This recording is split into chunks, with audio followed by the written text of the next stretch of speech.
On the first day of Christmas, my true love gave to me.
Hello there, ladies and gentlemen. My name is Nate the Effing Great, and welcome to another exciting edition of the 12 Days of Bookings here on the Game Changer.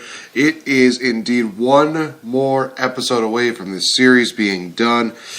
Jeez Louise, man, where has time gone by? It's just been absolutely crazy, absolutely amazing. We've seen so many things that I've tried booking, and this time around, I will be booking the debut of probably one of the hottest talents in wrestling today, and that being Rosemary. So for those of you that don't know who Rosemary is, she is an absolutely amazing wrestler with a character that just is so, some people might say it's so out there that it can almost be duplicate as much as the broken Matt Hardy gimmick that has been sweeping the nation.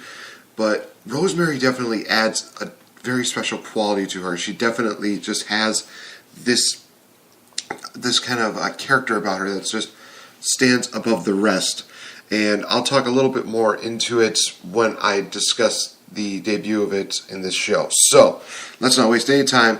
How would I debut Rosemary in WWE? Well, ladies and gentlemen, here's how I would book it.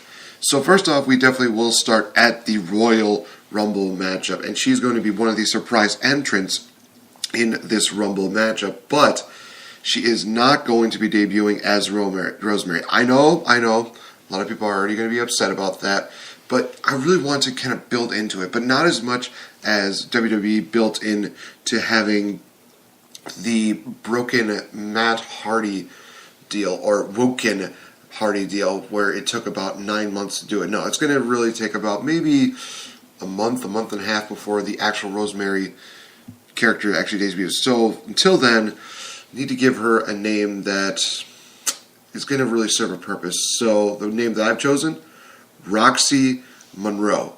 And there's a reason why. I will explain that in just a bit. So Roxy makes it into this matchup, and she is actually eliminated by the Riot Squad.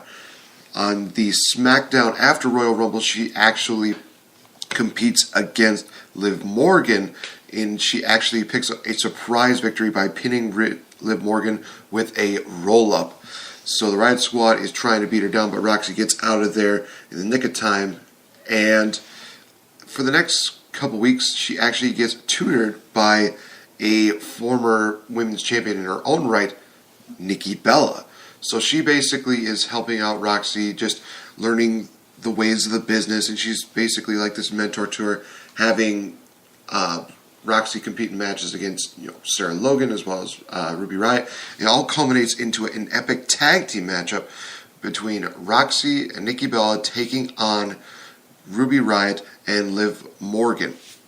Now, during this matchup, it's pretty standard, but mainly Roxy is the one that's in this matchup because we really don't want to risk hurting Nikki Bella too much, but at the same time, she is going to be involved in this somehow. So Roxy is about to go for the tag on Nikki Bella, and Nikki Bella accidentally slips on the apron, apron, and Roxy is just shocked at what happened. Maybe she thinks that somebody tripped her over, like Sarah Logan or something like that.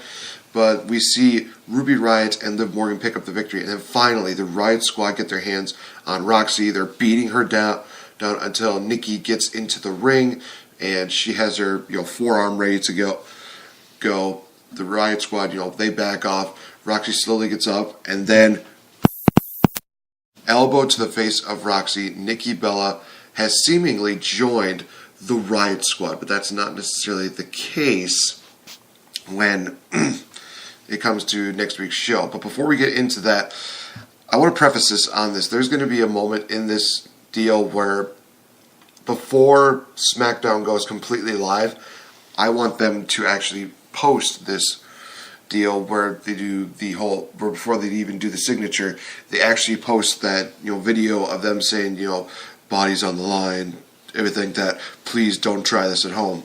So that way people can be like, well, we never really see that on the, it's like, well, we don't necessarily see that during the beginning of the show. So there's a reason for it, and the reason why is because Ruby Riott grabs 2 chairs, and this is the only time that I would condone this because it is going to serve a purpose. She puts the chair underneath Roxy and Liv Morgan, Sarah Logan. They're holding down Roxy, and Ruby Riott does a concerto to Roxy Monroe. And basically this takes her out. She is basically crucially injured. After this, she's taken out on a stretcher. Everybody's just thinking, did they just do that? It's just kind of one of those things that leaves you kind of shocked, and does indeed set this women's storyline among the rest. So the following week, Nikki Bella comes out and she says, there's a reason why the Riott Squad is here. Because I hired them. I brought them in here. I'm the reason why they are here. Because I want to basically demolish every single woman on this roster and remind everybody that I am indeed the true women's athlete, the best athlete here on the roster. Just getting massive, massive heel heat. Because she believes that, hey, I've been the longest reigning Divas champion. I am indeed the one that starts the Divas Revolution. She really brings all these, monikers that everybody hates back. That, she brings back the name Diva, which will definitely get people just hot under the collar. So during that night, we actually see the Riott Squad and Nikki Bella injure Carmella and Naomi, basically trying to just shrink the numbers of the women's roster on SmackDown Live. The following week, the build-up before Fastlane, we see them actually take out Tamina to really show that they do mean business. And Daniel Bryan and Shane McMahon, they try to, suspend and they try to fine Nikki Bella and the Riott Squad, but Nikki Bella just says, you have to remember that I still have a little more pull in this company than you think you do. So basically she's hinting at the fact that, yeah, I'm still dating John and he still has a bit of a say in what goes around here. So during this same event, we actually get a medical update on Roxy. She's in a hospital bed, she's got a neck brace on, and she's finally out of this kind of like small mini coma. So there's an interview there basically asking her questions, saying, how you're feeling after the assault by the Riott Squad. She says absolutely nothing. She's just got this look of a faraway stare.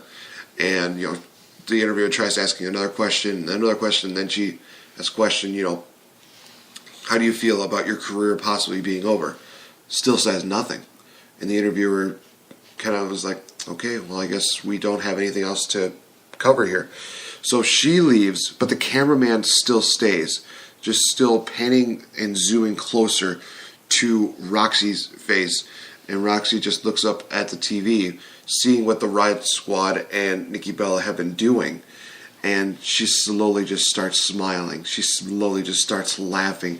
She just tears off the neck brace, and she is just laughing, and then she just screams, and all we see is her grabbing the camera and then just static, and everybody's thinking, what's going on here? What just happened? So we get into a nice matchup at Fastlane. We see a 6 women's tag matchup in which we see Nikki Bella versus Nikki Bella, Ruby Riott, and Sarah Logan taking on the team of Charlotte, Lana, and Natalya. And the only reason why Natalya and Lana are joining with Charlotte is because they're doing this for the sake of SmackDown Live, because they believe that Riott Squad is indeed a threat.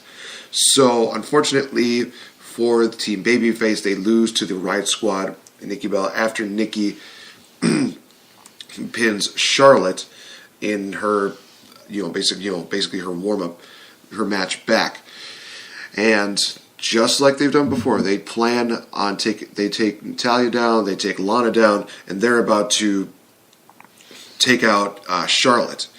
In fact, they actually decide to do the concerto to Charlotte, and it looks like it's going to happen. Ruby Riott has it all set up. Sarah and Liv, they have it all ready to go.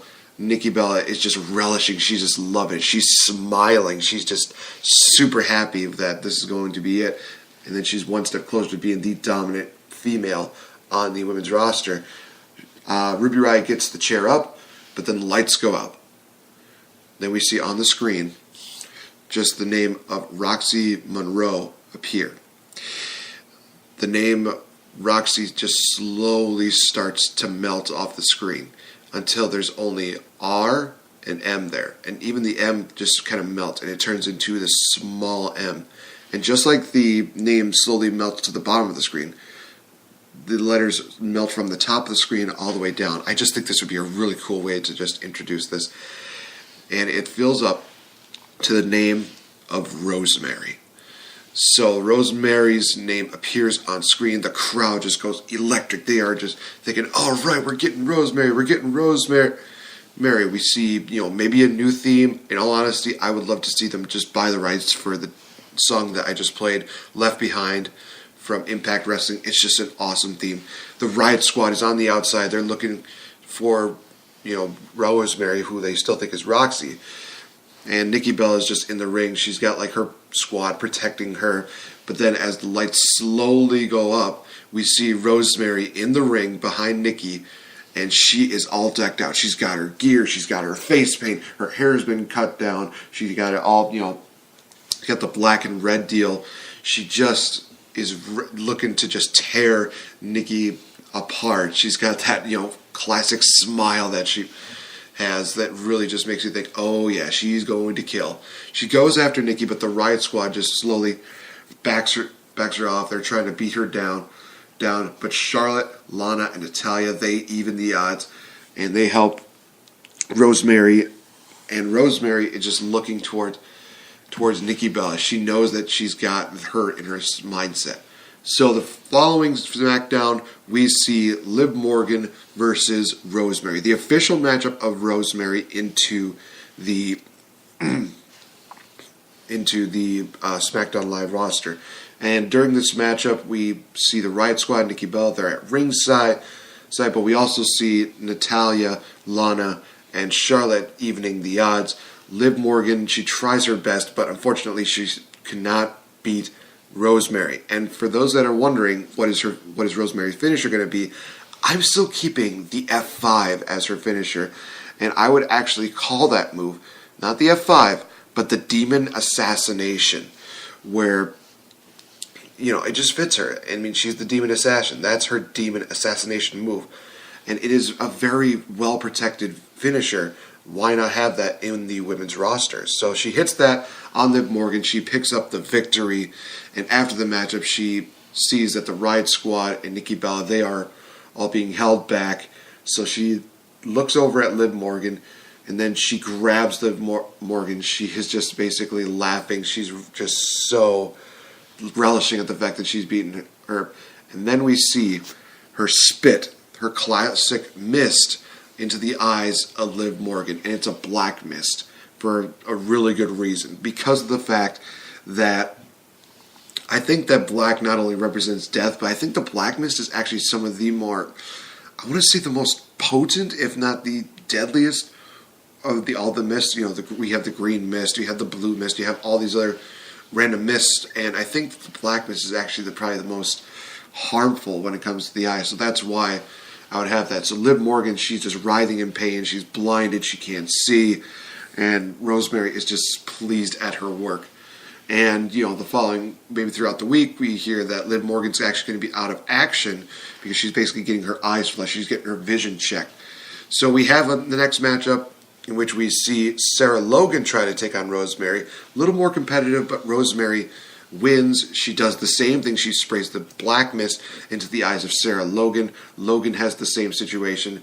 Then we get into the matchup between Ruby Riott and Rosemary, the woman who basically tried to end her career versus Rosemary. So this is probably like the best matchup between the two of them. But Rosemary picks up the victory, and again, black mist to the face of Ruby Riott. Right, and it seems like she's basically evened the odds because she looks over at Nikki, who's up the rampway, and Nikki is just got this look of just complete disgust that her squad has just been reduced down to absolutely nothing. Then Rosemary, she smiles, she looks up to the WrestleMania logo, and then she looks over at Nikki, and that's where Nikki realizes she's challenging her to a match at WrestleMania. And she basically says, all right, you want to match up with me? Fine, I'll take you down. So we reached the final match. We've reached the final SmackDown before WrestleMania, and it's the build-up, which we see Nikki Bella taking on Women's Champion Charlotte. And this is a non-title matchup, but they make it seem like there's going to be future championship implications. So Nikki Bella beats Charlotte via a little bit of shenanigans, but we see Nikki trying to beat down on Charlotte. And then lights go out, lights come back on. Rosemary's in the ring in front of Charlotte, and she's basically just saying, like, come on, bring it. And Nikki Bella and Rosemary have that amazing stare down between the two of them, but Nikki Bella just thinks, you know what? No, you're going to wait until Sunday. So Nikki Bella gets out of the ring, and Rosemary just, does her, crawl, and she just looks over at Nikki Bella, and she knows that this Sunday it's going to be her and Nikki one-on-one.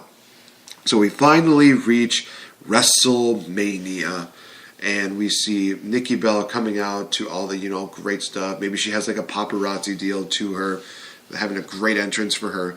And then we have Rosemary's entrance, where honestly I would have her coming down on one of those carts that they used to have back in the day.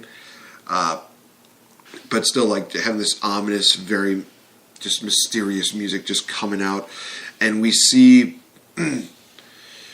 her, because if she would have done the zombie walk there, it would have just taken so much longer. So she's basically having that cart take her down to the ringside area. Then she does her walk all the way up to the ring, and we see the matchup that everybody's been looking forward to, including myself: Rosemary versus Nikki Bella. And this matchup is indeed one of the best that these two have had. We see a lot of back and forth action between the two of them, and everything that they just represent of, Rosemary's just basically trying to get revenge for what Nikki Bella tried to do. She was trying to make, Rosemary into a footnote, into a stepping stone. And Nikki Bella is just trying to end this and say that she is going to be the dominant woman, the dominant diva in the WWE. So again, this is just a great back and forth match between the two of them. The Riott Squad basically try to come back and even the odds, but we see the returning Carmella, we see the returning Naomi, and we also see Charlotte getting into the fray. They even the odds. They take the Riott Squad out of the equation. Nikki is just in shock about this. Rosemary goes for the black mist, but Nikki Bella actually blocks it. She basically covers her eyes with her arms to block the mist, and this kind of leaves Rosemary in a bit of shock. Nikki Bella with the forearm to the face of Rosemary, and then picks her up for the, what I call the Bella knockout, the BKO. Boom on Rosemary. 1, 2. Rosemary barely gets her shoulder up, and Nikki Bella is just in complete shock. She's arguing with the referee, saying, no, that was 3, that was 3, that was 3.